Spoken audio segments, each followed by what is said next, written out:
విచ్చేసిన ఎంతోమంది విద్యార్థులు ఆశయాలతో డాక్టరు అవుదామని వచ్చే అందరికీ ఆశాకిరణం ఆశాజ్యోతి మన వెలుగు శ్రీలు సార్ గారికి మా పిల్లల అందరి తరఫున తెలియజేస్తున్నాను. ఫస్ట్ సార్ నా పేరు శ్రీకాంత్, నేను పంచాయతీరాజ్ డిపార్ట్మెంట్లో పంచాయతీ కాలేజ్ చేస్తున్నాను. ఫస్ట్ ఇక్కడ రాకముందుకు ఎల్బీ నగర్లో మేము వెళ్ళాము సార్. ఎల్బీ నగర్లో సంతోష్ అనే అతను కన్సల్టెంట్ ఉండే సార్. అక్కడికి వెళ్ళిన తర్వాత మా ఫ్రెండ్స్ అందరూ వాళ్ళ బాబును జాయిన్ చేస్తాను. నేను వెళ్ళాను, వెళ్ళి 3 లక్షలు కట్టా సార్. 3 లక్షలు కట్టిన తర్వాత ఫస్ట్ రోజున డబ్బులు తీసుకుంటా ఉన్నాడు. తెల్లారి ఓన్లీ డాన్స్ సినిమా లెక్క ఫోన్ వంతిన వాడిని తప్ప సార్ మాకు అవ్వబడతలేడు. ఓన్లీ ఫోన్ ద్వారానే మాట్లాడతాడు అని అవ్వబడతలేడు. మేడం రిసీవ్ చేసుకుంటుంది, పిల్లలు ఉంటారు.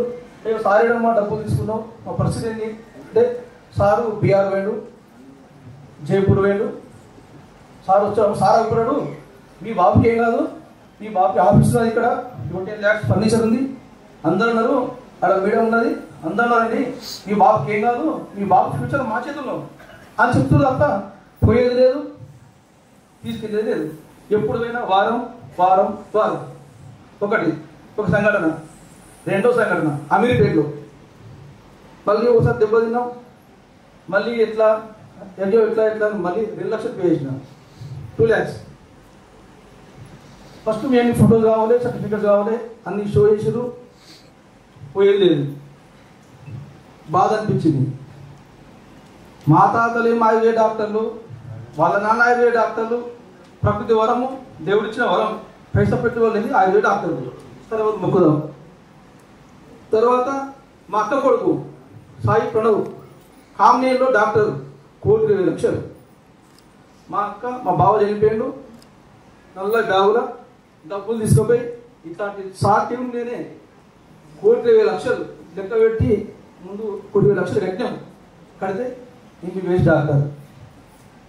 అరే మా పిల్లలు డాక్టర్లు కావాలంటే 1 కోటి కట్టాలన్నా, పరిస్థితి ఏంటిది, ఏం జరుగుతుందని నిరాశ నిస్పృహతో ఉన్న మాకు మళ్ళీ ఇంకో విషయం చెప్పాలి. ఇందులో మా బాబు ఇంటర్ కరోనా టైంలో అయితే క్లోజ్ ఫ్రెండ్స్ ఇద్దరు ఉండేవాళ్ళు.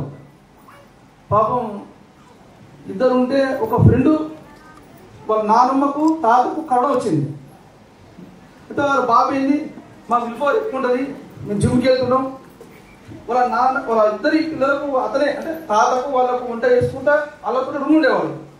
ఉండి కరోనాతో చనిపోయాడు బాబు. మా బాబు ఫ్రెండు చనిపోతే డిప్రెషన్ గురయ్యాడు. ఎట్లా ఏంటిది అని మా బాబును బయటికి తీసుకెళ్దామని చెప్పి తిరుపతి తీసుకెళ్ళినా, ఇదంతా మర్చిపోవడానికి. తీసుకెళ్తే ఆ ఏడుకొండ ఆశీస్సులో, లేకుంటే సమ్మక్క సారక్క తల్లి దీవెన, ఆ గీతా మేడం తీసుకుపోయిన ఫ్రెండ్స్ మా బాబుకు ఫోన్ చేశారు తిరుపతిలో. అరే రక్షిత్, నువ్వు ఎక్కడుంటున్నావురా, నువ్వేం చేస్తున్నావు అంటే మేము కజకిస్తాన్రా, ఇంటర్వ్యూ చేస్తున్నారా. డాడీ మా ఫ్రెండు కజకిస్తాన్లో ఎంబీబీఎస్ చేస్తున్నాడా. డాడీ వద్దురా, ఒకసారి జరిగింది సంఘటన, రెండోసారి జరిగింది, లేదు డాడీ, ఇక్కడికి మా బాబు వస్తున్నారు, వాళ్ళ ఫ్రెండ్స్ ఉన్నారు. డాడీ సోయల్ మా ఫ్రెండే, డాడీ అశోక్ మా ఫ్రెండే, డాడీ రంజిత్ మా ఫ్రెండే, డాడీ మహేష్. ఇక్కడ ఉన్న పేరెంట్స్ ఇప్పుడు వచ్చిన ఫ్రెండ్స్ కూడా మా బాబుతో మాట్లాడుతుంటే అది ఇంతవరకు ఎవరు కూడా ఫేస్బుక్లా ట్విట్టర్లా ఇట్లా మీటింగ్ పెట్టి అవుపడదు అప్ప, ఇట్లా తల్లిదండ్రులు కూర్చొని పెట్టి, ఇట్లా ఫ్రెండ్ కూర్చొని పెట్టి మన కళ్ళ ముందు మాట్లాడే డాక్టర్ ఉన్నారంటే సార్ వెరీ థ్యాంక్స్ సార్, చాలా థ్యాంక్స్ సార్, చాలా థ్యాంక్స్. అయితే మేము అక్కడ పోయిన తర్వాత మా బాబు ఫ్రెండ్స్ ప్రజెంట్ కజకిస్తాన్లో చదువుకుంటారు, ఎంబీబీఎస్ చేస్తారు. ఇక నువ్వు మా మేడం ఉన్నది, మేము ఒకసారి డబ్బులు పే చేసినాం, వేరేనే, రెండోసారి వేరేనే, ఈసారి నువ్వు కాదు నేను డీల్ చేస్తాను సార్, నువ్వు రాకు అని మా మేడం ఇక్కడే ఉన్నది. అయితే మా మేడం వాళ్ళ ఫాదర్ కూడా ఎంఈఓ రిటైర్డ్ ఇక్కడే ఉన్నాడు. వాళ్ళ మా బామ్మ స్కూల్ వస్తే టీచర్, అతను వాళ్ళ భార్య గోల్డ్ మెడలిస్ట్ టీచర్, మన బామ్మర్ది సిఐ. వీళ్ళందరూ బుక్లెట్ తయారు చేశారు, 150 పేపర్లు బుక్లెట్ తయారు చేసి గీతా మన దగ్గర వేరు వాళ్ళే తయారు చేసుకొని కజకిస్తాన్ ఎట్లుంటుంది. అలా ర్యాగింగ్ ఉంటుందా? ఇక్కడ ఎట్లా సేఫ్ టిఫిన్ ఇట్లే ఉంటుందా? అక్కడ పరిస్థితి ఎట్లా ఉంటుంది? ఇడ్లీ పెడతారా, వడ పెడతారా, భోజనం ఎట్లుంటుంది, జ్వరం వస్తే ఎవరు చూసుకుంటారు, అక్కడ బెడ్స్ ఎట్లుంటాయి, రూమ్ ఎట్లుంటుంది, రూమ్లో బెడ్స్ ఎన్ని ఉంటాయి, ఎంతమంది పిల్లలు ఎట్లా అని వాళ్ళు అంటే అనుభవాన్ని రంగరించి ఉబ్బి తయారు చేస్తే ఆ గీతా మేడం ఓపేకు దండం పెట్టాలి. 10 గంటలు నన్ను బెడ కూర్చోబెట్టరు కాదు, ఇంకా మేమే డీల్ చేస్తాం ఈసారి వద్దు. 10 గంటలకు కొంచెం స్టార్ట్ అయితే ఈవినింగ్ 5 అయింది. అంత అనుభవజ్ఞులు అందరూ, వాళ్ళు టీచర్లు వాళ్ళంతా వాళ్ళు చేయలేదు. కానీ మేడం ఎంత ఓపిక అంటే మళ్ళీ మా చట్టకు మీకే డాక్టర్ సార్ వాళ్ళ మేడ్ ఇచ్చారు.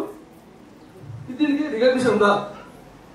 దీనికి ఎట్లా సార్ ఆ డాక్టర్ ఏమో మా చట్టకు ఏమో సార్కు, వీళ్ళు ఏమో మేడంకు. ఎట్లా అంటే పాపం సార్ ఓకే కూడా ఎదుగుతున్నా కొద్ది ఒదిగి ఎక్కుండడం అని సార్ చూసి నేర్చుకోలేను. మా సబ్జెక్ట్ ఎప్పుడు ఫోన్ చేసినా సార్ స్పందించేవాడు.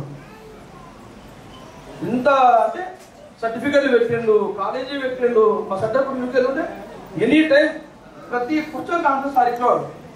నాకు అనిపించింది మీరే ఆ భగవంతుడే ఏడుకున్న వాడే మా లాంటి పిల్లలకు డాక్టరు కాబోతున్న ఆశయాలతో పిల్లలకు మనకు సార్ ముఖం అనిపించింది, గాడి గిఫ్ట్ లేడనిపించింది. సార్ చాలా థ్యాంక్స్ సార్. గీతా మేడంకు ఆ సమ్మక్క సారక్క దీవెను లేకుంటే మా రాని ఉద్యోగంలో అదే స్థైర్యం కానీ ఎంత ఓపిక అంటే ఎన్నిసార్లు ఫోన్ చేసినాను నిరుత్సాహపరచది. సార్ మీరు ఎక్కడ గనుపూర్ వరంగల్లో బాగున్నాడు, మీ గనుపూర్లో వారికి డాక్టర్ కొడుకున్నాడు, జనగాంలో 2 బాగున్నారు, వాళ్ళ టీచర్ కొడుకున్నాడు, వాళ్ళ అడ్రస్ వాళ్ళ ఫోన్ నెంబరు మీరు ఇవ్వండి, తెలుసుకోండి, మీరు నిలబడి.